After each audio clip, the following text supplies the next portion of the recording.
بسم الله الرحمن الرحيم. إن الحمد لله نحمده ونستعينه ونستغفره ونعوذ بالله من شرور أنفسنا وسيئات أعمالنا. من يهده الله فلا مضل له ومن يضلل فلا هادي له، وأشهد أن لا إله إلا الله وحده لا شريك له، وأشهد أن محمدا عبده ورسوله صلى الله عليه وعلى آله وصحبه وسلم. أما بعد، فإن أصدق الحديث كتاب الله، وخير الهدي هدي محمد صلى الله عليه وآله وسلم، وشر الأمور محدثاتها، وكل محدثة بدعة، وكل بدعة ضلالة، وكل ضلالة في النار. دورة pili ilmia للإمام مالك رحمه الله تعالى.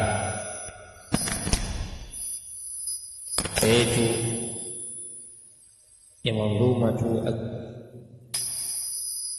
رحمه الله تعالى. الثالث والرابع والخامس الإيجاز والإذناب والمساواة. ولكم الحياة في القصاص قل مثال الإيجاز ولا تخص المثل. لما بقيك لا يحيق المكر ولك في إكمال هذه أجر. نحو ألم أقل لك الإطناب وهي لها لدى المعاني باب. Anasema Imam Zamzami rahimahullah katika aina ya tatu na ya nne na ya tano katika mlango unaoshughulikia tafiti za kimaana zinazofungamana na matamshi. Aina ya tatu na aina ya nne na ya tano inaitwa al-ijazu ya tatu, wal-itnabu ni ya nne, wal khamisu al-musawat ya tano inaitwa al-musawat. Hizi ni katika tafiti zilizopo katika mambo au maana zinazofungamana na matamshi, kwa sababu mtu anayesikiliza au watu wanaosikiliza wametofautiana. Kuna yule ambaye anayesikiliza na anaelewa kwa haraka, na kuna yule ambaye kusikiliza kwake hawezi kufahamu vizuri kwa haraka mpaka uyafafanue maelezo kwa wingi, na kuna yule ambaye yupo kati na kati baina ya kuelewa kwa haraka na baina ya kumfafanulia maelezo kwa wingi. Ilipokuwa hali iko hivyo, palihitajika sampuli ya mazungumzo au sampuli ya matamshi ambayo yataendana na watu wote hawa watatu. Mtu ambaye anasikiliza kwa haraka sana na kuelewa mazungumzo yatakapozungumzwa kwa lugha yake, kwa lugha nyingine, akawa ni mwepesi wa kuelewa, mtu huyo inamnasibu kwake yeye kutumia ijazi. Na mtu ambaye anahitajia ijazi, yani maana yake mtu ambaye anaelewa kwa haraka, ukimwambia jambo kwa ufafanuzi kiasi fulani anaelewa, mtu huyo hahitaji umfafanulie mambo kwa urefu sana, hahitaji. Ukimfanyia hivyo unamchosha. Ama yule ambaye anahitaji maelezo yake au maelezo mpaka uyafafanue kwa wingi, kwa urefu, mtu huyo anahitaji sampuli ya mazungumzo inaitwa al-itnabu. Na yule mtu ambaye yuko baina ya hali hizi mbili, baina ijaz na al-itnabu, huyu anahitaji kinachoitwa al-musawat. Hivyo basi al-ijaz, maana ya al-ijaz maana yake ni qillatul alfadhi ma'a kathratil maani, ni uchache wa matamshi pamoja na maana kuwa nyingi. Ndio maana ijaz. Matamshi unayozungumza yawe machache, lakini maana unayoileta iliyomo ndani hayo matamshi na kuwa ni maana nyingi. Hii ndio inaitwa al-ijaz. kufanya ufupisho wa mazungumzo. Na kama huyu anayetumia ijazi ni mtu ambaye anaisikia na kufahamu kwa haraka kiasi ambacho ukimfafanulia kwa wingi unakuwa ni unamchosha. Kwa hiyo mtu wa kwanza ni mujaz, anayefanyiwa ijazi, uchache wa matamshi, maana zinakuwa nyingi. Mtu wa pili au jambo la pili ni al-itnab. Itnabu maana yake ni kasratul alfadhi ma'a qillatil maani, ni wingi wa matamshi pamoja na uchache wa maana. Ukisema itnab ni mtu anayetamka matamshi yanakuwa mengi sana, kasratul alfadhi, matamshi yanakuwa mengi mno, ma'a qillatil maani, pamoja na uchache wa maana. Hii inaitwa itnab. Kwa hiyo haya maneno yana itnab, haya maneno ndani yake yana itnab, maana yake matamshi yake ni mengi sana, lakini maana unakuta mchache. Maana yake unakuta ni chache, labda mtu maneno mengi lakini analizungumza jambo moja. Ndio yule katika anaotajwa ni kwamba katika moja ya hutuba au na mihadhara alikuwa akiyazungumza, ikiwa atasema mathalan, natoa mfano itnab, ikiwa atasema kuzungumzia hatari ya watu kufadhilisha ukabila, kisha akasema ya kwamba Allah subhanahu wa ta'ala haangalii ukabila wa mtu. Sawa sawa utakuwa Mnyamwezi, utakuwa Mgogo, nasema sawa sawa utakuwa Mnyamwezi, utakuwa Mgogo, utakuwa si Msukuma, utakuwa si Mpare, sio utakuwa Msambaa, analeta makabila kama 50. Haya yote ni shasema Allah subhanahu wa ta'ala atazami makabila. Naanza sasa, Allah hatazami Unyamwezi wako, hatazami Usukuma wako, hatazami Usambaa wako, hatazami si Upare wako. Yote hayo ni tazungumza makabila yote, lakini maana ni kwamba Allah hapendi, hafuati ukabila, bali haya ni katika mambo ya kutambulisha. Kwa hiyo kuyaorodhesha ni katika itnab, kasratu al-alfaz ma'a qillati al-ma'na, matamshi kuwa mengi alafu maana chache, itnabu hiyo. Na tatu ni al-musawat, wa huwa an yakuna al-alfaz biqadri al-ma'ani. Musawat maana yake ni kuwa matamshi kwa kiwango cha maana, yani matamshi yawepo kwa kulingana na maana namna ilivyo. An takuna al-alfaz biqadri al-ma'ani, yawe matamshi kwa kiwango cha maana. Hii inaitwa al-musawat. Al-Imam Zamzam akasema kwamba hii ni katika pia mabahithi ya maani, ni katika tafiti zinazofungamana na maana na zinafungamana na matamshi. الإيجاز والإطناب والمساواة. قال نسم ولكم الحياة في القصاص قل مثال الإيجاز ولا تخص المثل. نمنا نيني وحاي katika kisasi. قل sema kuna hii aya mithal ni mfano kwenye al-ijaz. ولكم الحياة في القصاص, na mna uhai katika kisasi. قل سيما مثال هو مفانو الإيجاز وإيجاز. ولا تخص أو ولا تخفى المثل. نعم ولا تخفى المثل. ولا تخفى المثل msifiche au isifichikane mifano lima baqi iliyobakia. wala takhfa al-muthal lima baqi wala takhfa, usifiche wala usijifiche au isikupite na kutokuijua mifano lima baqi, ya kilichobakia, ambayo ni itnab al-musawat. Al-Imam Zamzam ameleta aya ndani ya suratu al-Baqara. Allah subhanahu wa ta'ala anasema walakum fil qisasi hayatun ya ulul albab, na mna uhai kwenye kisasi enyi watu wenye akili. Ya ulul albab, enyi wenye akili. Yani bimaana sisi wanadamu tunaendelea kupata uhai pindi ambapo kisasi kinapofanyiwa kazi. Pindi ambapo kisasi kinafanyiwa kazi, aliyeua akauliwa, aliyeiba akakatwa mkono, na aliyezini akapigwa mawe. Lakini aliyeua naye akauliwa, mathalan peke yake, aliyeua naye akauliwa.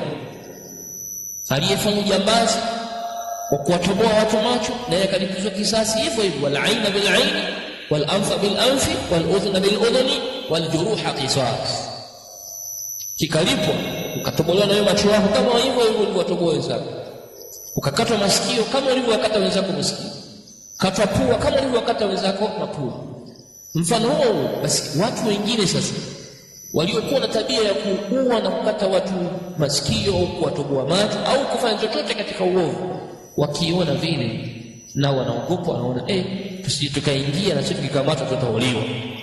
Kwa hiyo maana yake jamii inaendelea kupata uhai, inaendelea kupata salama, inaendelea kuhifadhika pale ambapo kisasi kinapofanyiwa kazi. Mwizi mwenyewe akiona fulani kapigwa kakatwa mkono, akimwona fulani aliyeiba kakatwa mkono, kesho hawezi kuiba, kesho hawezi kuiba. Akiona mzinifu fulani aliyezini kapigwa mawe mpaka kafa, na wewe ukikamatwa na watu wakikufumania, wanaopigwa unapigwa mawe mpaka unaolewa. Hakuna mtu atakayeweza kuvunja heshima ya mtu mwingine tena. Sasa kwenye upande wa kisasi, huo ulikuwa upande wa hudud. Upande wa kisasi sasa, wizi utapungua, majambazi yatapungua, kwa sababu mauaji yatakuwa ni machache. Hakuna mtu anayemuua mwenzake, kwa sababu vitika uchumi vyote na sababu zote zitakuliwa. Atakayekata mkono atakatwa na mkono, ukimkata mwenzako mguu utakatwa na mguu. Hakaza. Kwa hiyo bila shaka nafsi za wanadamu zimeumbwa kwenye hofu.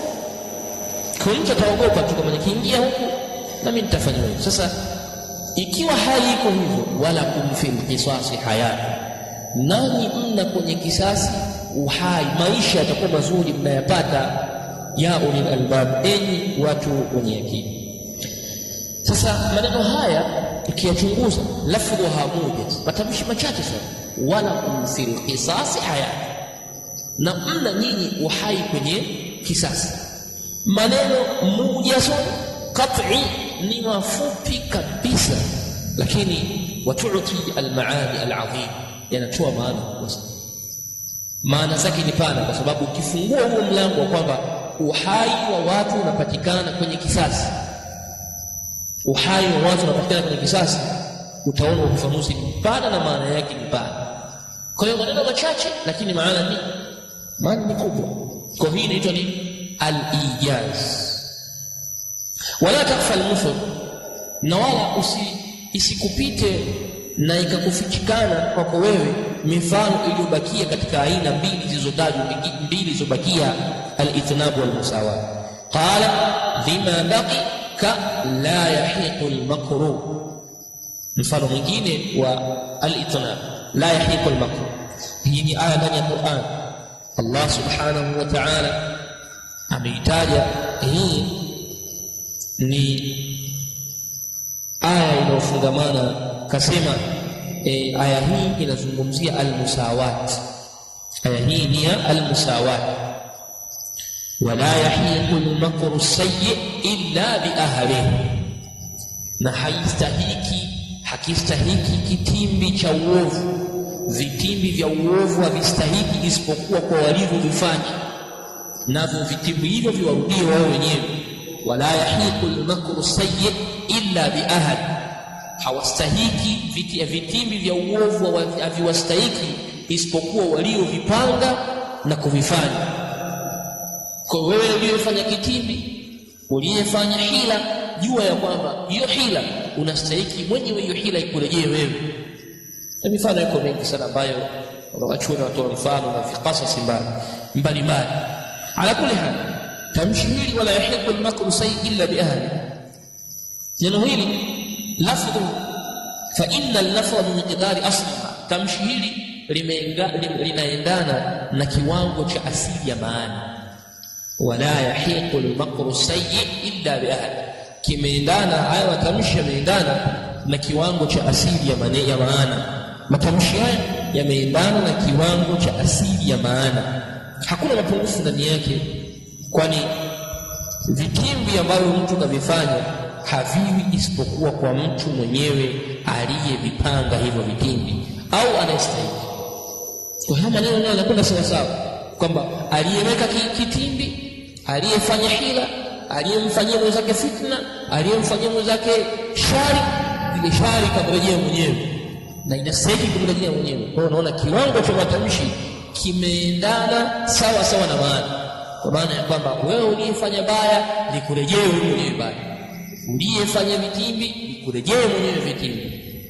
Kwa hii inaitwa al-musawa.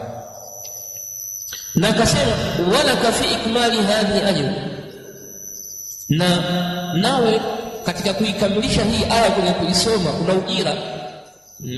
Na wewe katika kuikamilisha hii aya la yahiqu al-makru sayyi illa bi ahli, ukiikamilisha ukisoma unapata ujira. Sababu yake kaandika tu la yahiqu al-makru, lakini aya inaendelea kwa anakuambia walaka, na una wewe fi ikmali hadhi, kwenye kuikamilisha hii aya kwenye kuisoma ajru. Kwa soma useme wala yahiqu al-makru sayyi illa bi ahli. Kwa huo ni mfano wa musawa, huo ni mfano wa musawa. Qala nahnu alam aqul laka al-itnabu wa hiya laha lada al-maani bab. Mfano wa mwisho kwenye al-itnab. Al-itnab amesema aya yake ya mfano, qala Allah ta'ala qala alam aqul laka innaka lan tastati'a ma'iya sabra. Al-Khadir alimwambia Musa kwamba wewe kamwe hautoweza pamoja na mimi kusubiri. Neno hili qala alam aqul, hivi je sikusema, laka kwako wewe, innaka hakika yako wewe. Sema maneno hayo, hivi sikusema, laka kwako wewe, innaka hakika yako wewe. Nasikia maneno ziada hizo, innaka hakika yako wewe, lan tastati'a, kama hautoweza, ma'i pamoja na mimi, sabra. Wanasema katika haya maneno, neno laka hapa limefanyiwa itnab, limefanyiwa itnab. Kwa neno hili limekuja jia biha, limeletwa litakuwiyati kalami, kwa lengo la kutia nguvu mazungumzo. Neno hili laka harfu jarri ambayo mbele yake na dhamiri ya mukhatab. Unaona ya kwamba laka imeletwa kwa lengo la litakuwiyati kalam wa tablighuhu ila sami, na yale maneno yamfikie na mwenye kusikia. Alam aqul laka, alam aqul, hivi je sijasema, laka kwako wewe, innaka hakika yako wewe, lan tastati'a. Kwa hiyo hili neno laka imekuja hapa ni kwa lengo ya nini? Litakuwiyati alkalam, kwa lengo la kutia nguvu maneno, wa tablighuhu ila sami, na kuyafikisha yale maneno kwa mwenye kusikia ayasikie vizuri. Na lamu hii ni lamu at-tabligh, lamu hii ni lamu at-tabligh, au wakati mwingine lamu li ziyadati al-mu'ataba, ni lamu ambayo imeletwa kwa ajili ya kuzidisha kulaumu, na kuzidisha kulaumu na kule yeye kukataa wasia, na kile kitendo cha yeye kukataa nini? Al-wasia. Wa qillatu at-tathabbuti, na uchache wa kuthibiti.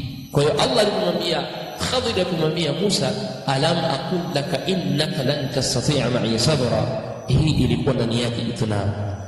Qala sama wa hiya laha lada al-maani babu, wa hiya, na hizi aina hizi tatu, laha lada al-ulamai babu, nasu mbele ya maulama, babu kuna fani zina mlango wake, ni fani katika fani za elimu ya maani, na zimewekewa babu, mlango mustaqil ambao ni pekee yake.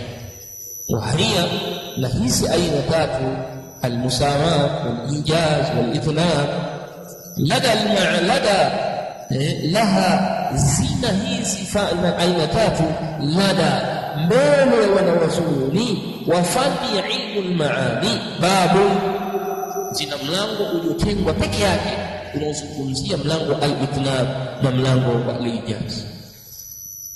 Tatoa mfano mwisho kutoa hapa kwenye kitabu chetu cha Aminatu Maani. Allah subhanahu wa ta'ala tuwafikishe tuweze kukamilisha nacho pia katika daura zijazo insha Allah. Tulitoa mfano wa al-itnab kwenye lugha ya Kiswahili, itnab, ijaz. Hii miwili tu nitolee mfano kuliko msawa. Ijaz neno kufupisha. Mathalan kwenye nafasi ya mzazi anapomwambia mtoto wake, mwanangu kuwa uyaone, hivyo tu, neno hili tu, kuwa uyaone. Haya neno watu tunajua sasa, na tushaambiwa wazazi wetu na watu wetu wazima, tushaambiwa maneno, na aliyekwambia haja kufafanulia hata siku moja, bali sisi ndio tunazidishaga tu. Ulipoambiwa kuwa uyaone, sio yaone manini magorofa, tunaambiwa hivyo, sio maana yake. Lakini pale tulipoambiwa na baba tu au na mama, na kuwa tu yaone, lile neno lilikuwa ni fupi dogo, kuwa uyaone, au hili tu maneno, lakini ni maneno ambayo yanakwambia hivi, hebu kuwa na uishi kwenye hii dunia, uone vitimbi vya dunia na uone mikakati ya duniani na uwaone wa ulimwengu wa hii dunia, namna walivyokuwa na tabia mbalimbali, walivyokuwa na roho mbalimbali, nyoyo zao zilivyokuwa mbalimbali. Utaona namna wewe utakavyoweza kujifundisha, ima uathirike kwa hali mbaya na ima unufaike kwa hali iliyokuwa nzuri. Najaribu tu kufafanua tu, lakini neno hilo kuwa uyaone ni neno fupi sana, lakini ndani yake lina maana kabisa. Hata sisi wenyewe wakati mwingine mdogo wako tu anakuambia maneno, unakuta mdogo wako unakaa naye kwenye nyumbani, rafu kwenye mambo ya usafi, rafu kwenye chakula, rafu mtundu anarukaruka, ushamfinya sana, ushampiga sana, lakini wapi dogo bwana, kuwa uyaone. Unaona kama unamchafua, kuwa uyaone, naambia maneno anayachukua anaweka mfukoni, na yeye pia baadaye kaka alimwambia kuwa uyaone, na kweli nimeyaona. Sasa hivi ugali na utafuta mimi mwenyewe, nguo za kuvaa natafuta kwa hela yangu mimi mwenyewe, sasa nayaona. Kipindi kile kwa natafutiwa, chakula ninaletewa, nguo ninaletewa, umeme nalipwa, mimi nalala. Sasa hivi vyote vinaniandama mimi, sasa nakuwa sasa na kweli nayaona haya ni magumu, ni magumu. Kwa hiyo kuwa uyaone, sasa umeyaona.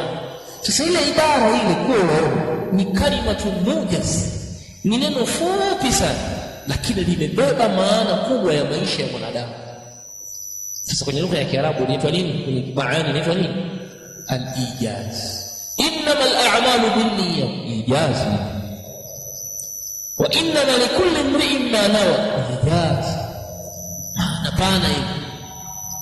Ya Rasulullah awsini, ya Rasulullah awsini, ningeuka awsini ya Rasulullah, la taghdab, kaondoka zake, la taghdab, hakurudia mara 3 au mara 4, moja tu, la taghdab, usikasirike.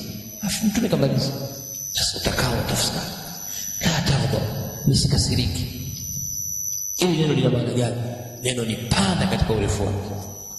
لا تقلق مسكسر. قال الله تعالى، الله يسمى الحج، متى نسمى الحج عرفه، hija yote ile hija ni Arafa. Mtume kama ile maneno alhajj Arafa, hija yote ni ndio machache sana, lakini yamebeba maana. Hija haitoweza kukamilika mpaka usimame kwenye viwanja vya Arafa. Kwa alhajj Arafa maneno mafupi lakini mujaz, fupisho kabisa. Na haya kwa nazungumza wazee wetu, mashehe pia watu wazima, shekhe zetu watu wazima, unakuta hata wazee wa nyumbani hawazungumzi maneno mengi. Ndio maana ule msemo unasema kalamu salafi qalilun wa kathirul maani, neno la salaf ni machache halafu ina maana nyingi sana. Wa kalamul baraka, maneno yaliyokuja nyuma sasa mbele ni mengi bwana, ni mengi. Kathir wa qalilul baraka, na ana baraka chache. Lakini yale ya salaf ni machache, wa kathirul baraka, na ana baraka nyingi. Lakini haya khalaf ni kathiru wa qalilu. Ya mwanzo ni machache na yana wingi wa baraka, ya sasa hivi wanakuja mbele yao ni mengi na baraka zake ni chache. Kwa hiyo kuzungumza maneno machache kwenye khitaba au kwenye mazungumzo, kwenye muhadhara au katika maelezo yote, yanategemea na anayekusikiliza. Ikiwa anayekusikiliza ni mtu wai, mwenye kuhifadhi na kuelewa vizuri, yambaghi lahu al-ijaz, inamtosha kwake yeye kumfupishia maneno, usimrefushie maneno. Mtu anaelewa nataka umfafanulie nini.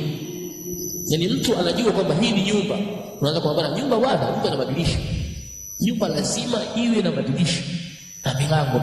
Milango lazima iwepo, ikiwezekana kwenye nyumba baada basi ukata tiles. Ushadembea nyumba, najua wamfafanulie tena nini? Nishaelewa hii ni nyumba, hii mifano kuleta madirisha, milango, tiles ndani, choo cha nje, choo cha ndani, si kuwe na AC, kuwe na feni. Nipotezea muda wako. Sasa kwenye lugha au kwenye mazungumzo pia pana hili hali ya ijaza. Itnabu sasa. Itnabu ndio kama hili natoa mfano mwanzo. Mathalan, tatoa mfano tena mwingine ili uweze kuelewa maana itnabu. Enyi ndugu zangu Waislamu, ndugu zangu waumini, ndugu zangu katika dini, ndugu zangu katika khair, ndugu zangu katika taa, ndugu zangu wakazi wa hapa, hayo tunaita nini? Itnabu hii watusemesha vitu ambavyo sisi yani havina faida na sisi. Ushasema enyi ndugu zangu katika imani, yatosha. Tushakuelewa sisi, unatuzungumzisha sisi ndugu zangu katika imani, ndugu zangu katika da'wa, ndugu zangu masalafu, ndugu zangu katika haki, ndugu zangu katika khair. Hawa unaongea nini? Haya yote unaongea nini? Itnabu hii hukuli kumpotezea mtu muda katika kuelewa. Ima mtu huyo unayemwambia ikiwa ni mtu alwa'i, mwenye kuelewa, hapa unampotezea muda. Asielewa anahitaji, ndio maana ukaitwa babu al-akhbar, ukaitwa mlango wa akhbar, mlango kufafanua vitu vingine na kuvielezea kwa watu ambao uelewa wao ni wa mbali sana. Itahitajika kweli uweze kufafanua baadhi ya mambo kama haya, lete hili mpaka mtu afike aelewe. Sasa itnabu inamhusu mtu ambaye bado uelewa wake ni mdogo. Ndio maana unakuta mwalimu darasani anatoa mfano hata 10, katoa mfano huu, bado akiangalia uso wa watu zimekaa hivi, anaongeza mfano mwingine, watu bado watatu, wanne mpaka 10, watu bado. Maana anasomesha mmoja, njoo baoni, andika wapi, nyona wewe. Lakini angekuwa uelewa mfano miwili tu yatosha, mwalimu tuendelee, shaelewa. Sasa huyu ambaye wanafunzi wake na watu wake waelewe, anahitaji kufanya itnabu mara kwa mara. Kwa hata mazungumzo pia, hata mazungumzo. Na tulizungumza kwenye balagha kule baadhi ya mambo ambayo yanaonyesha tahsinati al-kalam, yani katika moja ya kuyapamba maneno itnabu pia. Katika hali moja ya kuyapamba maneno ni al-itnab. Hata Qur'ani imetumia. Tukatoa mfano wa kisa cha Nabii Musa alayhi salam. Allah subhanahu wa ta'ala alimuuliza Musa kwenye Qur'ani sura Taha, wama tilka biyaminika ya Musa, nini hicho kwenye mkono wako wa kuume umekishika ewe Musa? Ilikuwa aseme tu Musa kwamba hii ni fimbo, basi akae kimya, akazidisha pia. Musa kaulizwa anaulizwa wama tilka biyaminika ya Musa, ni kipi kilichopo kwenye mkono wako wa kulia huo wa kiume ewe Musa? Musa alijibu akisema tilka asaya, hiyo ni fimbo yangu, atawakkau alaiha, naegemea juu yake, wa ahushu biha ala ghanam, na ninachuchia juu majani kwa ajili ya wanyama wangu, wali yafiha maarib ukhra, na ninashida nayo mambo mengine. Hii fimbo na matumizi nayo kwenye mambo mengine. Sikia vitu vinne. Nini mkononi umeshika? Fimbo. Sitosha tu, fimbo. lakini sio fimbo tu. Na huwa nikisoma sana kama Masai unavyoona, nimesoma muda mrefu, anaweka fimbo yake chini, anakaa vile ameegemea fulani, na mimi atawakau alaiha, huwa ninaegemea kwenye fimbo yangu juu yake. Wa ahushu biha ala ghanami, na ninachuchia majani, kuyaporomosha majani chini yadondoke kwa ajili ya wanyama wangu. 3, wa ahushu biha ala ghanami wa liya fiha ma'arib ukhra, nami na matumizi na haja mengine ya hii fimbo yangu. Sasa hii ni nzuri katika tahsinati al-kalam, katika tahsinati al-kalam, katika uzuri wa kuyapamba maneno, ni maafi mushkil. sababu Musa hapa anamsemesha naye Allah subhanahu wa ta'ala, lazima janabu rahman iwe ni muqaddam fi tahsin. Upande wa kumzungusha Allah lazima uwe ni mzuri katika kuupamba. Kama sasa sisi wengine huko, mtu anaelewa jambo ataka umsumbue, ulirudie neno, ulirudia mara ulizungumza sura ya huku, mtu anakutazama tunavyozunguruka, tunavyohangaika, wewe mazungumzo unakwenda, kumbe shida yako uzungumzie sawa. Shida yako uzungumzie sawa. Sasa kule kuzunguruka na kuleta mifano, kuleta maneno mengi, itnabu kwa mtu ambaye anaelewa si sawa kutumia itnabu. Ala kulli hal, tayeb, tumemaliza hapo. Qala sama as-sadis, wa dhaka fi al-ma'ani bahthuhu kama Muhammadun illa rasulun ulima. Aina ya 6 miongoni mwa al-iqd as-sadis, kwenye mlango wa 6 ni al-qasr. Na al-qasr pia jina lingine inaitwa at-takhsis, inaitwa pia jina lingine at-takhsis. Ukisema qassara shay'u ala kadha, maana yake takhsis, kukifunga kitu juu ya kitu fulani, lakini kukihusisha. Anasema maana yake au nasema ni kwamba al-muradu takhsisu amrin bi akhar, ni kulihusisha jambo kwa jambo lingine, bitariqin makhsusin, kwa njia maalumu. Kama vile kuhusisha kisimamo kwa Zaidun, kama alivyosema ma qaimun illa Zaidun, hakuna aliyesimama, hajasimama isipokuwa Zaidun. Ma qaimun illa Zaidun, maana yake hajasimama, hakuwa ni mwenye kusimama illa Zaid. Kwa hapo umeufunga usimamaji kwa nani?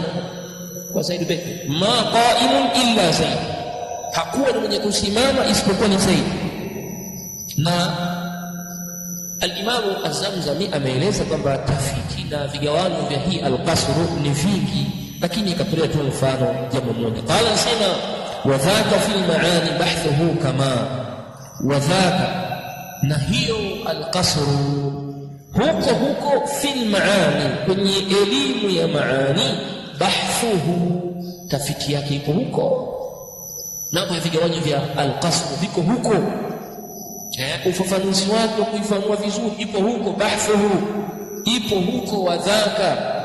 Akatoa mfano kama Muhammadun illa rasulun ulima, kama vile mfano na ujulikano wa aya inayosema wama Muhammadun illa rasulun قد خلت من قبله الرسل أفإن مات أو قتل انقلبتم على أعقابكم ومن ينقلب على عقبيه فلن يضر الله شيئا وسيجزي الله الشاكرين. Kwanza kabisa al-qasr imegawanyika sehemu mbili. Al-qasr imegawanyika sehemu mbili. Sehemu ya kwanza ni haqiqi na sehemu ya pili ni idhafi. Kigawanyo cha kwanza ni haqiqi na kigawanyo cha pili ni idhafi. Ukisema qasr ni kufupisha, ukisema qasr ni kufupisha au kuhusisha, unasema qasr ma qaimun illa Zaid, hakuwa ni mwenye kusimama isipokuwa Zaid. Manake umeufunga na umefupisha kusimama kwa Zaid peke yake. Darasa zima mathalan au eneo lote hakuwa mwenye kusimama isipokuwa Zaid. Imegawanyika sehemu mbili, kuna haqiqi na vile vile ni idhafi. Haqiqi na idhafi. Mfano wa haqiqi ukasema la ilaha illa Allah, la ilaha illa Allah, maana yake la maabuda bihaqqin illa Allah, hakuna muabudiwa wa kweli isipokuwa Allah peke yake.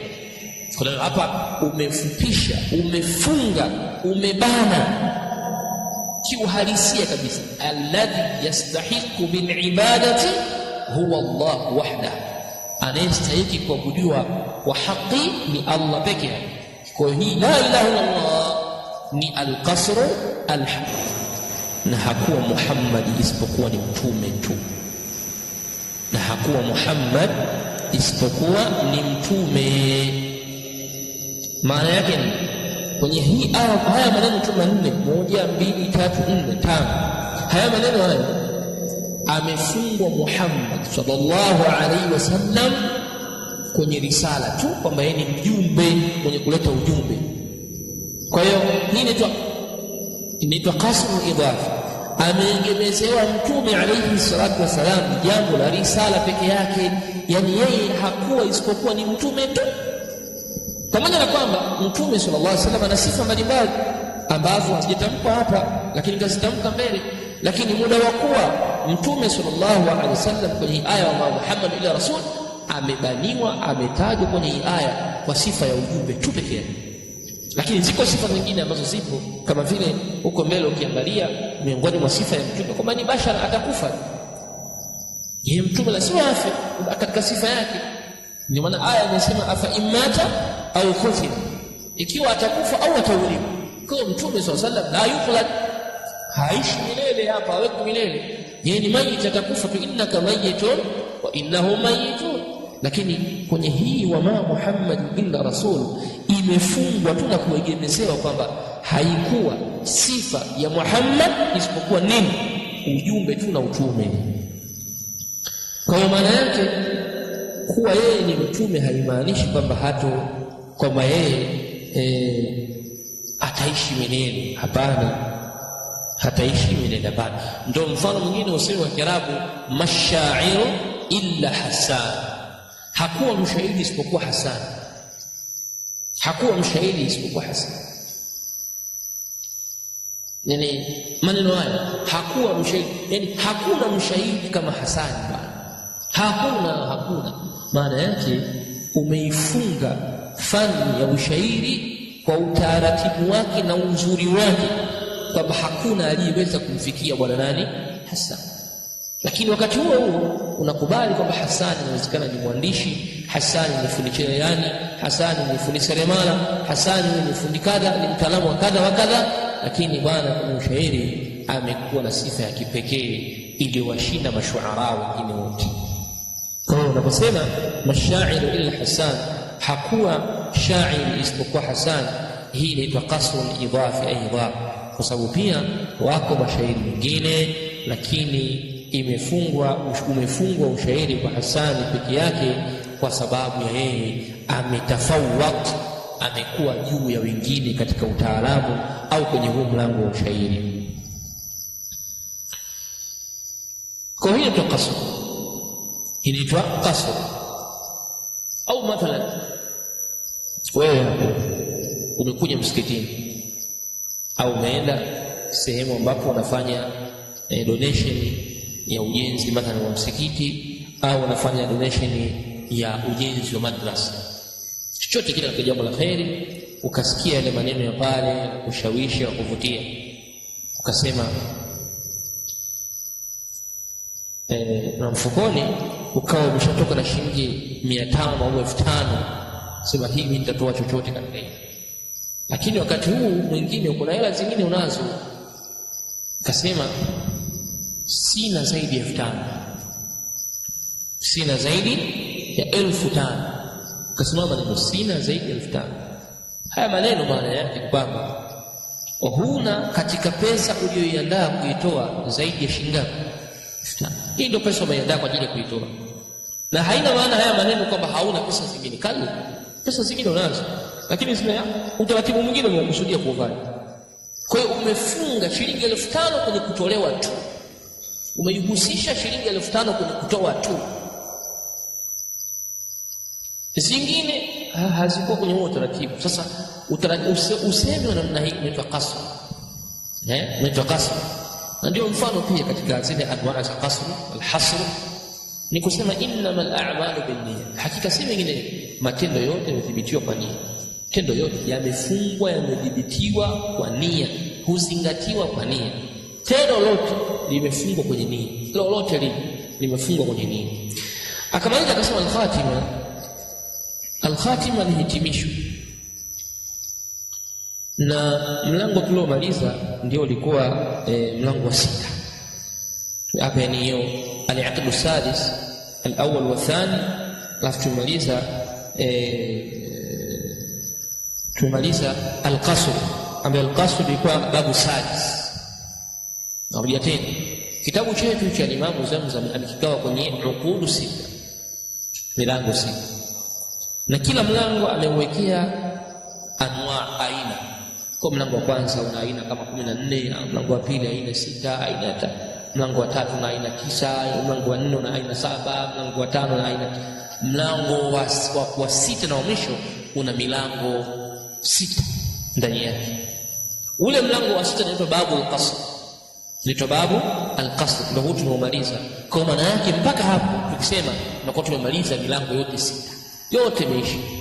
Jambo la kwanza. Jambo la pili, tulisema alisema ni mukaddima kule ya kwamba katika khutwatu at-tasnif, katika ule mpango wa kutunga vitabu ni lazima pawe na mwanzo na mwisho. Yani namna gani unaanza, kwa kuanza na mukaddima. Mukaddima wenyewe utaanza kumhimidi Allah, mswae kufika kumtaja mtunzi, na pia kumsalia na Mtume sallallahu alaihi wasallam. Lakini pia kitabu lazima kiwe na khatima, maana mwisho unapomalizia. Sasa Imam Zamzami amemaliza kitabu chake kwa kitu kinachoitwa al-khatima. Kwa hiyo khatima haihusiani na milango yote huko nyuma. Milango ya nyuma yote tumeshamaliza ya usulu al-fiqh, usulu tafsir tumaliza. Shamaliza. Atakachokileta hapa kinaitwa mulahul ilm, chumvi ya elimu. Yani kachumbari za elimu, ziada ya elimu kwenye kuja, yani kukusaidia kujua tu baadhi ya vitu vingine. Akisema ishtamalat ala 4 anwa', khatima imekusanya aina 4: al-asma' wal-kuna wal-alqab wal-mubhamat. Akaanza kuna asma, atakuja kuzungumza majina, wal-kuna atakuja kuzungumza kunia. Al-kuna ni kunia zile, wal-alqab na majina ya kupachikwa. Al-alqab majina ya kupachikwa, ya kupewa, cha ufupi, cha unene, nani si baridi, majina kama hayo. Al-alqab wal-mubhamat pia kuna majina yaitwa al-mubhamat. Ishaq anasema naanza na asma al-anbiya, majina ya manabii: Ishaq, Yusuf wa Lut, Isa, Hud wa Salih, Shuaib, Musa, Harun, Daud ibnuhu, Ayyub, Dhul-Kifl, Yunus, kadha Yaqub, Adam, Idris wa Nuh, Yahya, wal-Yasa', Ibrahim, aidan Ilya, Zakaria, aidan Ismail, وجاء في محمد تكميل. Majina ya manabii. Majina ya manabii, unaposema majina ni a'lamu allati yusamma biha al-ashkhas, ni majina, ni kitu ambacho ni alama ambayo huitwa kwayo watu, na ni alama ambayo inawafafanua na kitu kingine, inawafafanua na watu wengine. Kwa kusema al-asma, lakini al-alam ni alama inayowatambua. Majina ni kitu kinachokutambulisha wewe na mtu mwingine, kinakutambulisha wewe na wanyama, kutambulisha wewe na wadudu na vitu vinginevyo. Al-kuna ni ma jaat musaddaratun biabin au ummin au ibnin, ni kila jina ambalo limeanzwa na abu au limeanzwa na ummu au limeanzwa na ibnu, ni takuni. Kila jina ambalo limeanzwa na abu ni abu fulani, abu fulani, abu fulani, kunia hilo. Jina ambalo limeanzwa na ummu fulani, kunia hilo. Au limeanzwa na ibnu fulani, kunia hilo. Al-alqab, majina ambayo ni al-alqab ma ushirat bimadhin au dham, ni majina ambayo yanajulisha sifa nzuri au sifa mbaya. Kila jina ambalo linajulisha juu ya sifa mbaya au sifa nzuri. Mfano vile mtu akawa maarufu kwa jina nini, labda ulafi ule, jamaa mlafi ule, hii ni sifa kapachikwa nayo mtu kwamba ni mlafi. Au mathalan mtu mtoro, jamaa mtoro yule, darasani haingii wala chochote hahudhurii, hii ni lakabu kwa mtu mtoro. Ni mtu ambaye hahudhurii darasani na mengineyo mengi sana, ambayo wanafunzi kazi yao ni kuwapachika walimu. Pachika walimu kaida na pachika jina hili, pachika jina hili. Kila jina ambalo atakalo wanafunzi kumpachika mwalimu anampachika nalo lakabu. Afakija Chakalele kaja. Chakalele kaja, watashaelewa Chakalele na shamuelewa. Chakalele kaja, mtu buru sana shakuja. Hizo ni alqab, wanafunzi pachika walimu wao na watu wengine. Al-mubhamat ma lam tu'ayyin asma'uha fi al-kalam, ni yale majina ambayo hayajulikaniki ni katika maneno, katika mazungumzo. Ma lam tu'ayyin asma'uha fi al-kalam, yale ambayo hayaainiki, hayajulikani majina hayo katika mazungumzo. Mubhamat sasa mtu mubham hajulikani. Mfano kwambia tukasema na hebu kamteni kibonge. Kibonge nani? Kibonge ndo nani? Mubham kwetu tunatumbizi kibonge. Kibonge labda fulani hicho kibonge. Labda sio kibonge. Kwa ni mtu mubham. Au ndio maana kamwite mtu. Kamwite mtu. Nani? Mtu kamwite mtu. Ni mubham, hajulikaniki. Ni mubham, hajulikani, hatumjui. Kwa pia kuna majina kama haya watu julikana wanaitwa majina hao lakini hawajulikaniki, hatuwajui sisi. Al-Imam Zamzam yakaanza na majina ya manabii ambayo yametajwa kwenye Qur'an, ambayo yako 25 nabiyan wa rasula. Manabii 25 na mitume 25 kwa ujumla wao. Unabii na utume wote wametamkwa 25. Wanane katika hao 8 minhum, wanane katika hao 25 wametajwa katika sehemu moja tu, suratu Al-An'am aya nambari 83 mpaka aya nambari 86. Hawa nane wote wametamka katika suratu Al-An'am aya nambari 83 mpaka aya nambari 86. Ama 7 waliobakia wametajwa katika sehemu tofauti, ambao ni Idris wa Hud wa Shuaib wa Salih wa Dhulkifli wa Adam na Mtume sallallahu alayhi wa alihi wasallam. Hawa 7 hawa wametamkwa kwenye sehemu tofauti. Kisha atakuja wengine waliobakia. Kaanza na Ishaq wa Yusuf, Lut wa Lut, Isa, Hud wa Salih, Shuaib, Musa. Ama sasa Ishaq ndiye ibn Ibrahim, ni mtoto wa Nabiiullah Ibrahim al-Khalil, ambaye Ishaq amepatikana kutokamana na zaujatuhu na mke wake aitwaye Sara. Na ndiye huyu Ishaq ambaye malaika walikuja kumbashiria Nabiiullah Ibrahim alayhi salam kwamba atapata mtoto. Wabasharnahu biishaqa nabiyyan min as-salihin, wabasharnahu biishaqa nabiyyan min as-salihin, wabasharnahu biishaqa nabiyyan min as-salihin. Kwa Nabiiullah Ishaq ni mtoto wa Nabiiullah Ibrahim. Yusuf naye ni mtoto wa Yaqub, na Yaqub naye ni mtoto wa Ishaq, na Ishaq naye ni mtoto wa Ibrahim. Kwa Yusuf ni ibn Karim. Yusuf ni mtoto wa mbora, kwa sababu baba yake ni Yaqub. Yaqub ni nabii, na Yaqub naye baba yake ni Ishaq, na Ishaq ni yani nabii, na Ishaq naye baba yake ni Ibrahim alayhi salam. Na ndio maana Mtume sallallahu alayhi wasallam alimzungumza, bali imeteremka sura kabisa maalum kwa Nabiiullah Yusuf, katika suratu Yusuf, laqad kana fi Yusuf wa ikhwatihi ayatun lisailin, laqad kana Yusuf wa ikhwatihi ayatun lisailin. Kwa hiyo imeitwa suratu Yusuf kwa fadhila na khairi zilizonazo na yale ambayo yamempata huyu nabii wa Allah alayhi salam. Wa Lut, na vile vile nabii mwingine aitwa Lut, ambaye ni ibn Hazan au ibn Haran, ibn Hazan akhi Ibrahim. Lut ni ndugu wa Ibrahim. Lut ni ndugu yake Ibrahim.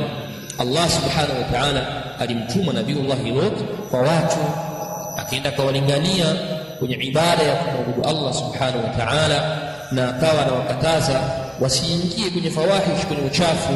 Lakini watu wale hawakuweza kumsikia, hawakuweza kumtii, yakawafika yaliwafika, Allah subhanahu wa ta'ala akawaadhibu.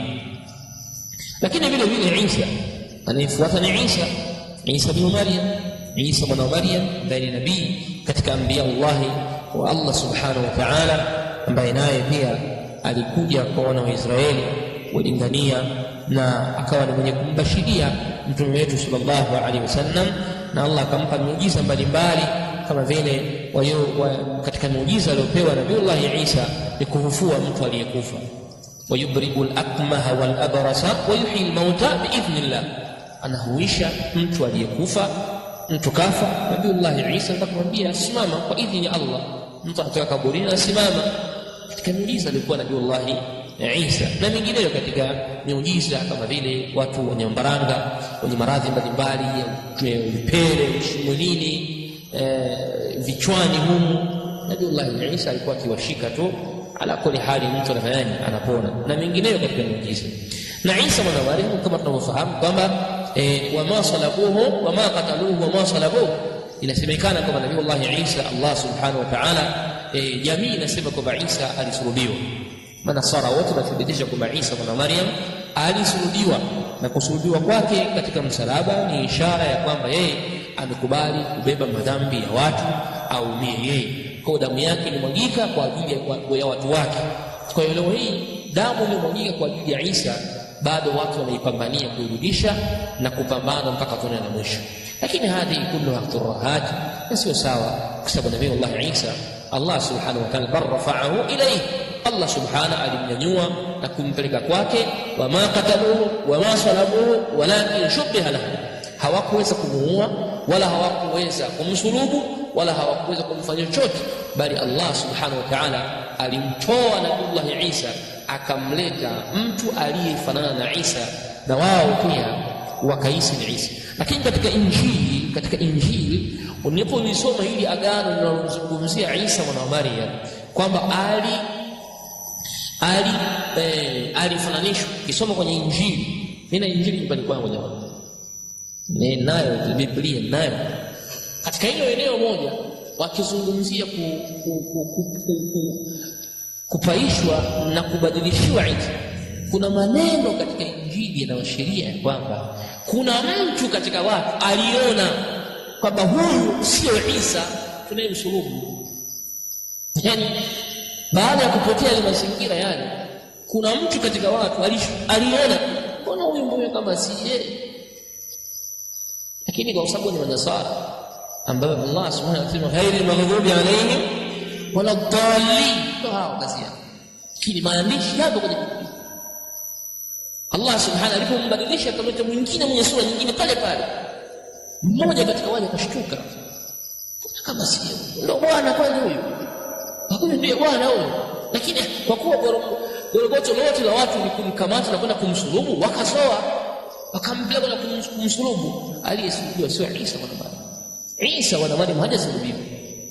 Sawa jamani, hajasulubiwa. Qur'ani inasema wama qataluhu, kumuua kwenye hajamuua, wama salabuhu, pia atakumsulubu kwenye jamani, hata kumgongelea ule msumari hawajagongelea, hata wewe kumnyanyua kumweka pale juu ule msalaba hawajafanya.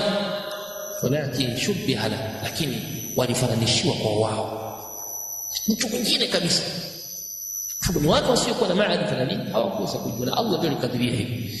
Kwa hiyo Isa mwana wa Maryam tunazungumza leo hii, bal rafa'ahu Allah bihi, Allah kamnyanyua. Je, kafa yuko hai? Allahu a'lam, lakini tunaamini hajafa kwa sababu anasubiri muda wake ufike aje ateremke na amuue Masihi Dajjal na arudishe uadilifu kwenye ardhi hii na avunje misalaba yote na auwe nguruwe wote. Hadithi hivyo inathibitisha hivyo kwamba Isa mwana wa Maryam atakaporudi, wale wote wale nguruwe, misalaba, kila asiabudu aliyekuwa anakataa kumwabudu Allah, Isa wote atawanyoosha wote wale.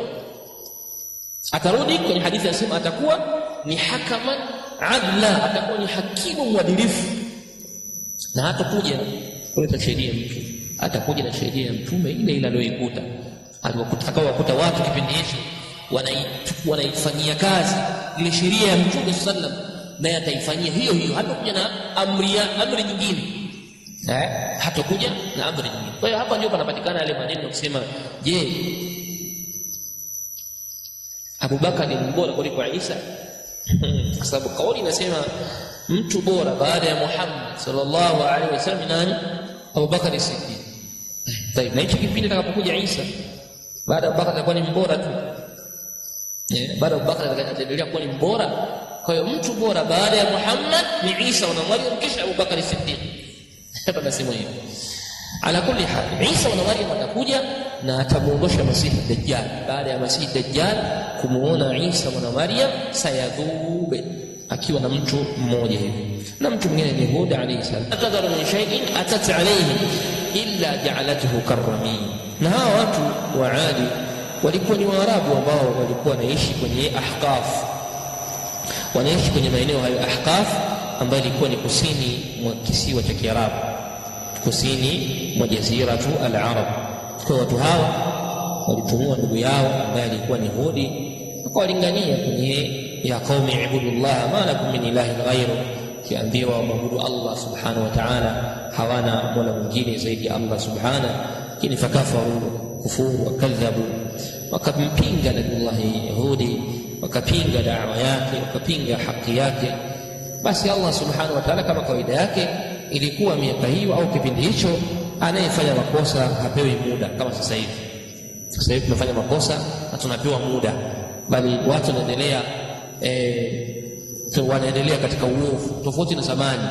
Ilikuwa ukikosea basi adhabu na kuijia hapo hapo, adhabu na kuijia hapo hapo.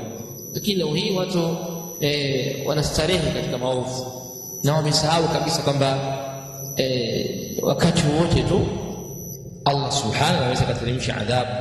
Watu wameghafilika na hili, lakini alhamdulillah rabbil alamin, Allah kajalia ummati Muhammad ni umma ambao unaamka kwenye usingizi, umma ambao kwenye kila hali inapotokea wao wanakumbuka yaliyowapita waliopita nyuma. Sababu umma wetu sisi umekusanya mambo mengi, umekusanya matukio mengi ya nyumati zilizopita. Kwa hiyo wale ambao wamekuletewa hidayah ya Mtume sallallahu alaihi wasallam, hidayah hii ikawa inatukumbusha sisi, tukumbusha kila matukio, tukio hili la watu fulani, hili la watu fulani, hili la watu fulani, mpaka pale ambapo mtu anakuwa mtadhakiri kwenye kukumbuka kwamba hapa, hebu niamke nisiwe kama hao, nisifanye kama hao, nisifanye kama wale, yanaweza kanikuta kama yalivyowakuta wengine. Lakini Allah subhanahu wa ta'ala ametuambia kwenye Qur'ani, sanastadrijuhum min haythu la ya'lamun wa umli lahum inna kaidi.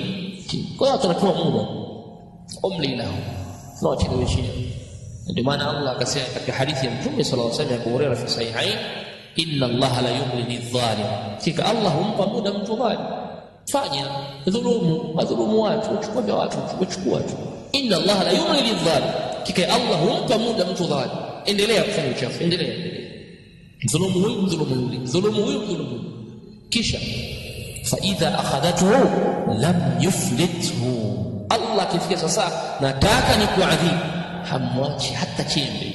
Kisha Mtume akasoma wakadhalika akhdhu rabbika idha akhadha alqura wa hiya zalima illa akhdahu alimun shadid. Allah anaangamiza watu kwa ghafla tu. Kwa unapopewa muda, basi rudi nyuma, ufanye toba, omba msamaha. Unapopewa muda wa miaka 3-4, usiendelee kwenye toba, usiendelee kwenye uovu, rudi nyuma, ufanye toba. Unaona kama hawa watu wao waliendelea kufanya uovu, wakakadhibisha, wakafanya kufuru. Allah kaona sasa hawa watakuwa wanafanya nini? Allah subhanahu akautuma kwa wao upepo. Upepo unauona wewe, upepo kiamua tu, upepo siku moja unaweza kushangaa usilali. Upepo siku kiamua tu, panawezekana usingizi wao kukosa. Upepo unaona wewe, jundum min junudillah, ni katika majeshi ya Allah subhanahu wa ta'ala, yanatembea na sisi, natuona tunafanya ya kwetu, tunafanya mambo mbalimbali, yapo tu yanazunguruka, yanatupepea, majeshi yanatupepea. Kini siku ambayo Allah subhanahu akiamua kama hawa waliofanya, Allah anasema wa fi 'adin idh arsalna 'alayhim ar-riha al-'aqim ma tadharu min shay'in atat 'alayhi illa ja'alathu karramin. Kila kitu kilifanywa kama vumbi, haukuacha kitu chochote. Ule upepo ulivyokuja haukuacha kitu chochote, kwa sababu nyinyi mlikumbushwa, mkaonywa, mkakaripiwa, mkakumbushwa kila aina iliyofanya, lakini mmekadhibisha, mmekataa. Nini kinachowafuatia? Ni adhabu. Kinachowastahili sana ni adhabu. Wewe nini mtu ambaye hubadiliki, kila unapoambiwa ubadiliki, mifano mingi mbalimbali na wewe hubadiliki, nini inastahili kwako wewe? Ni adhabu tu, kuadhibiwa. kwa wakastahili adhabu. Sasa adhabu ya Allah haina machaguzi, ina sampuli zake mwenyewe anazotaka yeye. Kama hawa watu Wahudi tumeona ni upepo, watakuja pia watu wa Saleh, watakuja watu wa Shuaib, watakuja watu wa nani, utawaona namna ambavyo adhabu zilikuwa ni mutafawiti, zimetofautiana. Kila watu wanaadhibiwa kwa kiwango cha makosa yao. Nasallallahu manni wa karamihi yukrimana min fadlihi, muomba Allah subhanahu wa ta'ala tukirimu katika fadhila zake, wa yanzukana al-ikhlas wa yuthabbita ila al-haqq hatta nalqah. Wa sallallahu ala nabiyyina Muhammadin wa ala alihi wa sahbihi ajma'in, walhamdulillahi rabbil alamin.